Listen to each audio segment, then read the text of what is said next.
Assalamualaikum warahmatullahi wabarakatuh.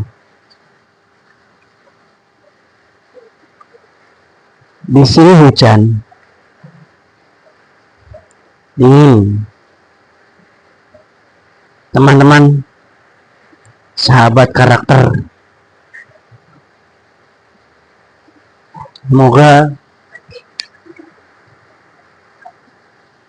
semoga Tuhan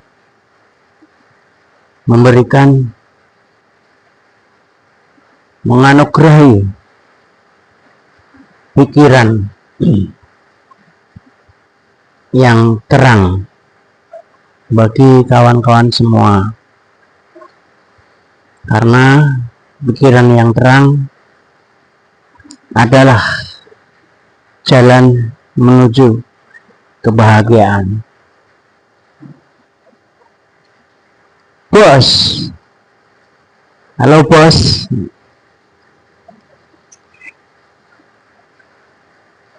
Bos dan leader. Bos artinya pemimpin. Bos artinya atasan. Bos juga ada di sini yang lekat adalah majikan. Tapi kalau leader ini ada unsur memimpin, ya enggak? Ada unsur atasan juga. Tapi tidak melekat kata-kata majikan di sini. Jadi leader itu tidak menempel pada dirinya adalah majikan. Kalau memberi perintah, iya, sama-sama. Kedua-duanya memberi perintah. Tapi kalau seorang bos itu memberi perintah dengan mendominasi. Kalau leader itu tidak tentu harus mendominasi. Tapi kalau dominan ya dominan. Bos itu harus dominan. Dominan apa? Mengambil alih tanggung jawab. Itu dominan. Tapi beda dengan mendominasi. Jadi kalau bos itu harus dia mendominasi. Teman-temanku, saya ini Aris Cindy, lulusan Universitas Gadjah Mada, sama dengan Jokowi ya, tapi ijazah saya tidak palsu, walaupun saya tidak prestasi yang terbaik, saya biasa aja. Saya pernah kerja di 3 tempat. Yang pertama di sebuah bank besar, sekarang milik Malaysia, asetnya 369,5 triliun. Dulu milik orang Indonesia. Para bapak-bapak dulu mungkin dia keturunan pejuang. Di sana tidak ada orang manggil Pak, tidak ada orang manggil Bu, apalagi bos, nggak ada. Senioritas, kinerja itu digabung dengan baik menjadi profesionalisme. Jadi orang di sana itu bukan harus yang senior, itu yang di atas. Kalau kinerjanya nggak bagus, pasti akan minggir. Kalau kinerjanya bagus, pasti karirnya cepat naik. Yang kedua, saya bekerja di BRI Syariah 24T asetnya. Jadi nggak ada separuh dari CMB Niaga. Di BRI Syariah itu terlihat senioritasnya lebih kental, kinerjanya biasa-biasa aja. Mungkin karena latar belakangnya bahwa BRI adalah milik negara. Tapi walaupun BRI Syariah adalah milik BRI, tetapi karyawan-karyawan yang ada di BRI Syariah, terutama yang berasal dari BRI, itu masih membawa budaya pegawai negara. Jadi senioritas masih cukup kental. Keluar dari BRI Syariah, saya pindah ke sebuah koperasi.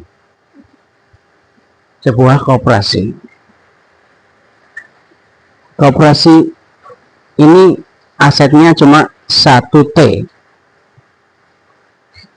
Ini bagi lembaga keuangan ini kecil, tapi bagi koperasi ini termasuk besar.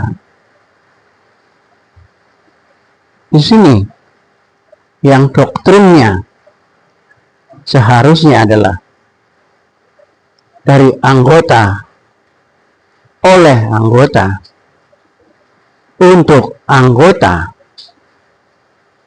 10 tahun saya di koperasi.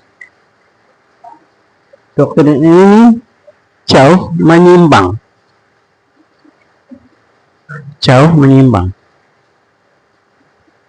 Dari anggota, oleh anggota, untuk anggota hampir tidak ada. Di koperasi, bos ini mulai muncul. Yang disebut bos adalah ketua. Dan ketua ini 25 tahun tidak pernah ganti. Walaupun sesuai aturan harus keluar dulu, ganti dulu 3 tahun, tapi dengan manuver apa ya, kalau saya bilang licik ya, itu ketua ini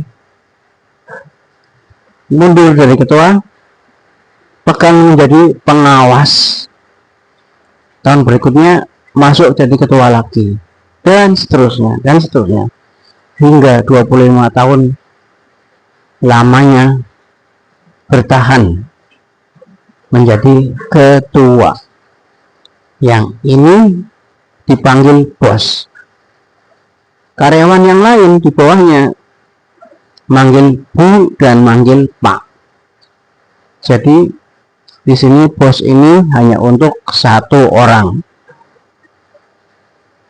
Senioritas ini kental sekali, sangat kental. Lebih kental daripada di BRI. 1. Dasarnya as-sabiqul awalun, orang-orang yang terdahulu, lagi yang pertama yang masuk Islam. Ini adalah sebenarnya paradigma di dalam agama Islam, bahwa orang-orang yang terdahulu dan yang pertama itu mendapatkan penghormatan tertinggi. Namun ini diterapkan di lembaga usaha, jadi diplesetkan dong. Nah, as-sabiqun awalun ini lah yang melekat menjadi unsur senioritas, bukan kinerja. Yang kedua, dari anggota, oleh anggota, untuk anggota, ini menjadi tidak ada. Adanya adalah dari keluarga, oleh anggota, untuk keluarga. Karena yang menjadi fokus utama kesejahteraan adalah keluarga. Jadi saya ulang ya, di bank besar itu senioritas minimal, kinerja maksimal. Di BRI Syariah yang merupakan turunan dari bank negara itu senioritas agak kental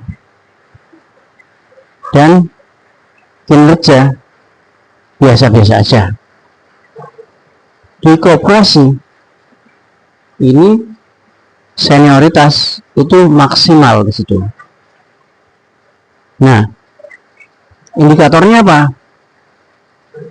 Yang di bank CMB Niaga itu tidak ada orang memanggil Pak, tidak ada orang memanggil Mas, tidak ada orang memanggil Ibu.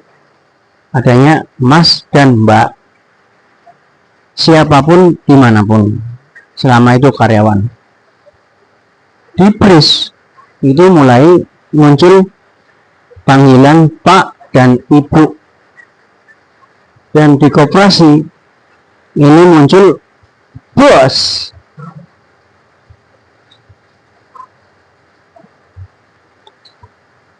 Yang saya rasakan, yang saya pikirkan adalah satu, keinginan untuk belajar. Ini dalam paradigma leader ya. Di dalam paradigma bos itu enggak ada. Di dalam paradigma leader itu di CMB Niaga itu keinginan untuk belajar itu tinggi, terbukti. Di sana ada budaya yang namanya sharing knowledge, di mana karyawan-karyawan di bagian operasional itu menyampaikan pengalaman dan pengetahuannya di bidang operasional dan didengarkan oleh bagian marketing dan semuanya. Demikian juga yang dari bagian marketing memberikan sharing knowledge-nya kepada orang operation dan semuanya. Dan ini menjadi budaya. Ini efeknya adalah SDM. SDM di sana menjadi kuat-kuat. Bahkan di dalam industri perbankan, CMB Niaga adalah pencetak SDM terbaik. Bahkan banyak bank memanfaatkan tenaga kerja pentolan-pentolan dari CMB Niaga. Ini beralasan sekali, karena SDM adalah kunci dari kesuksesan sebuah badan usaha. SDM yang bagus akan bisa memproses pekerjaannya dengan baik, mengurangi error. Dan kalau sudah bekerja dengan baik dan error berkurang, maka customer akan puas. Dan kalau customer puas, maka finansial akan masuk. Di BRI sharing knowledge ada, tapi agak berkurang intensitasnya. Yang paling tinggi adalah di CMB Niaga. Di koperasi nol, tidak ada sharing knowledge.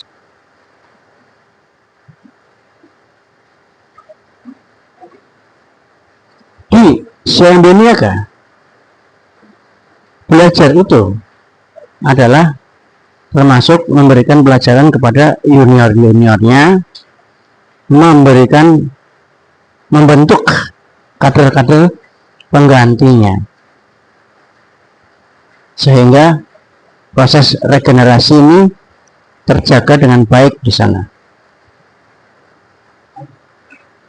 Yang kedua, leader itu mengutamakan orang lain. Tadi kan kalau si bos kan enggak mengutamakan diri dan keluarganya. Anda tidak akan bisa naik pangkat kalau Anda belum menurunkan kader-kader Anda. Itu adalah satu contoh doktrin yang dibentuk di CMB Niaga. Apa yang bisa saya bantu gitu. Jadi ibaratnya setiap awal tahun itu atasan menanyakan kepada bawahan-bawahannya, apa yang bisa saya bantu supaya kamu cepat naik pangkat. Yang bawahan bicara kepada atasannya, apa yang bisa saya bantu Pak agar Bapak cepat naik pangkat. Itu adanya di swasta profesional. Itu sifat kedua daripada leader, yaitu mengutamakan orang lain. Ketiga, bekerja keras Pak. Leader itu bekerja keras. Jadi bukan leader itu ongkang-ongkang. Itu bos itu ongkang-ongkang. Semakin malam semakin ganteng bapak-bapak ini. Itu adalah komentar karyawan baru yang di perusahaan swasta profesional. Jadi bekerja keras mereka, pagi, siang, dan malam masih tetap semangat. Dan kata-kata yang menjadi identik di sana adalah, di sini yang dicari adalah orang-orang yang bisa bekerja, bukan orang-orang yang pinter aja. Pinter nggak berlaku kalau nggak bisa making money, nggak bisa menciptakan uang. Keempat, berani ambil resiko. Satu contoh yang saya ambil adalah seorang atasan saya itu memberikan rekomendasi kepada saya untuk ikut program pendidikan eksekutif internal di sana. Tapi dengan satu pesan, ini saya setujui Anda untuk berangkat sekolah, tapi jangan malu-maluin saya. Jadi dia berani ambil resiko, bukan seperti bos yang nggak mau ambil resiko. Tidak pernah menyerah. Tidak pernah menyerah. Tidak ada kata menyerah di dalam seorang leader itu. Saya ingat ketika bunga demikian tinggi sampai 60%, bank-bank itu nggak bisa jualan pinjaman. Yang dijual adalah trading semua. Jadi kita menjual reksadana dan menjual negosiasi wesel ekspor. Jadi kita tidak bisa jual pinjaman, kita tetap bergerak dengan cara yang lain, tidak pernah menyerah. Bagaimana caranya untuk tetap survive. Keenam, Leader itu dominan, tetapi tidak mendominasi. Maksudnya gini, ketika ada sebuah proyek, ada pekerjaan, itu yang ada dalam diri Anda adalah, ini pekerjaan saya, ini saya yang menguasai, dan kalau ini gagal, itu berarti saya yang patut dipersalahkan. Tapi kalau ini berhasil, maka saya patut mendapatkan reward. Yang dimaksud dominan itu gitu. Jadi tidak merasa dirinya sebagai orang yang tidak ada artinya, terima gaji buta lah istilahnya. Jadi leader itu memang harus dominan, tapi tidak mendominasi. Bisa dilakukan dengan kerjasama. Nah, pekerjaan-pekerjaan untuk merekrut kerjasama itu adalah dengan cara yang dominan, tanggung jawab di tangannya. Yang terakhir, yang ketujuh, leader itu harus percaya diri, teman-teman. Jadi kalau Anda jadi leader, percaya dirilah Anda, bahwa Anda percaya kepada diri sendiri, percaya kepada diri sendiri karena Anda percaya kepada orang lain. Anda mudah untuk memberikan trust, karena trust itu adalah untuk kunci untuk bekerja sama, sedangkan kita tidak bisa bekerja sendirian. Dan orang bisa trust kepada orang apabila dia punya trust dengan Tuhannya, namanya belief, kepercayaan kepada Tuhan. Jadi kalau Anda percaya kepada Tuhan, yakin, Anda akan gampang percaya kepada orang. Dan kalau Anda percaya kepada orang, itu semata-mata karena Anda sudah percaya pada diri sendiri. Demikianlah 7 faktor yang saya temukan dalam 30 tahun berkarir mengenai sifat-sifat leader dibandingkan dengan bos. Terima kasih. Assalamualaikum warahmatullahi wabarakatuh.